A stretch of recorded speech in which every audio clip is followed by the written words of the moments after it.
All right, everybody, welcome back. Get ready, because today we are diving into something that's, well, honestly, it sounds straight out of science fiction. Oh, yeah. AI predicting the future. Predicting the future, huh? Yeah, Pretty wild stuff, right? it is a fascinating topic for sure. We've got this excerpt from an article we're looking at today. It's called Can AI Predict the Future? The Science Behind Forecasting Humanity's Fate. And it gets into some really big questions. I bet.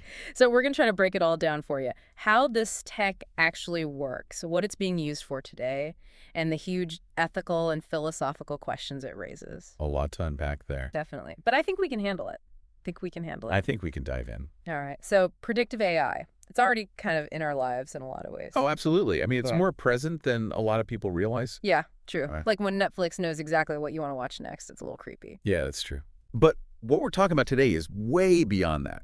This article talks about AI predicting huge events like revolutions and economic collapses, even who's going to be the next world leader. Wow. I mean, is that even Probably, possible? yeah. Can AI really see the future like that? Well, it really all comes down to what we call machine learning. But it's not just as simple as people think, you know? Right. It's not just about some computer magically knowing everything. Yeah. It's about different types of AI learning by going through tons and tons of data. Okay. Like, think about it. There's this thing called supervised learning. So you feed the AI all this labeled data to train it to recognize patterns. Gotcha. Then there's unsupervised learning, where the AI actually finds patterns in data that isn't labeled. And that's just two categories. Wow. Then within those categories, there are tons of algorithms, each with its own, strengths and weaknesses. So it's not just one kind of AI. No. There's a bunch of different AIs learning in different ways. Exactly. Gotcha. The article even mentions this example of Google flu trends. Oh, yeah, I remember that. You've heard of that. Yeah, didn't they use like Google searches to try and predict when the flu was going around? That's exactly it. They were using search data to try and get ahead of these outbreaks. But I feel like I remember that it didn't really work out. Well, yeah, you're right. It was a great idea. Yeah. It just shows how hard prediction can really be. Hmm. Google flu trends a lot of times ended up overestimating how much the flu was spreading. It turns out people search for flu info for all sorts of reasons, not just because they're actually sick. Right. So the data wasn't really telling the whole story. Yeah, it's a really good example of how important data quality is, Mm-hmm. and choosing the right algorithm. Those things are key for getting accurate predictions. So AI can definitely analyze trends and, maybe even some outcomes, but predicting how humans are going to act. Right. That's a whole other ball game. Exactly. So like applying that to an election, Yeah. even with all the data in the world, you could never really know for sure who's going to win. There are just too many factors, Right. People's individual choices, unexpected events, even the prediction itself can influence things. Oh, that's trippy. Like, have you ever heard of the butterfly effect? Yeah. Like, one tiny little thing can set off a whole chain reaction, and you end up with all these consequences you never saw coming. Right. This is what makes these long-term predictions so difficult, especially when you're talking about humans. That's what got me thinking with this article. It really dives into all these big what-if questions.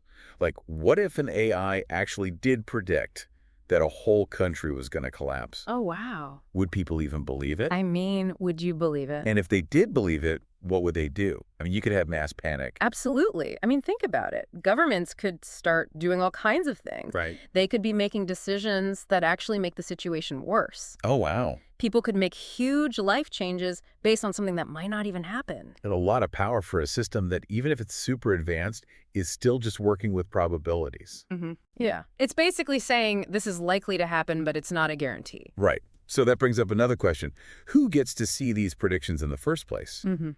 And how do we make sure they're not being used to, manipulate people or cause chaos? That's a huge ethical question. It really is. I mean, think about it. Yeah. You could have governments doing all sorts of things based on these predictions, maybe even starting wars or something. Right. People could be making decisions about their lives, like where they live or even who they marry, Yeah. based on what an AI tells them. And it might not even be right. And that's just the big picture stuff. What about on a personal level? Like, what if an AI predicted something bad was going to happen to me? Would I even want to know? That's a tough one. It's kind of scary to think about. It makes you question if we really have any control over our own lives. Exactly. I mean, if a computer can tell us what's going to happen, Right. Does that mean our choices don't really matter? Is it all just already decided? Or do we still have free will to make our own choices and shape our future? Hmm. So is AI actually mapping out our future, or can we still change the story? It's a really big debate. Even the most advanced AI out there can't account for everything, especially not human behavior. Yeah, people are unpredictable. Totally. So AI might be able to see certain trends and outcomes, Yeah. but it can't say for sure that this or that will definitely happen, especially when you factor in human choices. Right. And that's where things get even more complicated when you start talking about things like climate change. Absolutely. This article brings up a pretty scary scenario.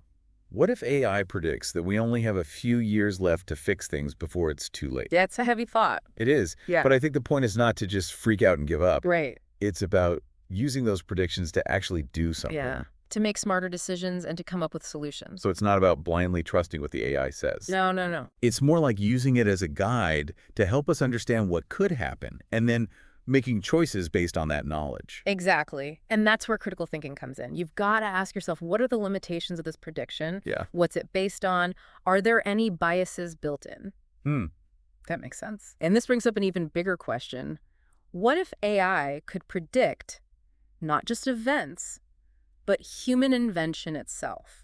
Wow. Think about that. Like knowing what amazing discoveries are just around the corner? Exactly. Would it change the way we approach research and innovation? Would we just focus on things we know are going to be successful based on what the AI says? And miss out on other potentially great ideas. Right. It could totally change how we think about science and creativity. Wow. So we've gone from predicting the flu to predicting the future of human invention. Pretty crazy, right? AI is changing so fast it's hard to even keep up. It really is. And as it keeps evolving, who knows what other things it will be able to predict. It's exciting and a little bit scary at the same time. Absolutely. Well, we've covered a lot of ground today. From how machine learning actually works to, the big questions about free will and what these predictions could mean for our world. We've been all over the place. Yeah, but it's all connected. So what are your final thoughts on this whole thing? AI predicting the future. Is it a good thing? A bad thing? I think it's important to be both excited and cautious about this technology. AI has incredible potential, but we can't forget that it's just a tool. At the end of the day, the future is what we make it. It's all about the choices we make. So even if AI can predict the future, we still get to decide what we do with that knowledge. Exactly. And that's pretty powerful. That's a great point. All right, everyone, thanks for listening to us ramble on about AI in the future. Thanks for having me. It's been a great discussion. We'd love to hear what you all think about this episode and all the questions it brings up, so let us know. Absolutely. Tell us what you think. Is the future already written, or are we still writing it? Thanks again for tuning in, and we'll catch you in the next deep dive. See ya. Bye, everybody. Bye.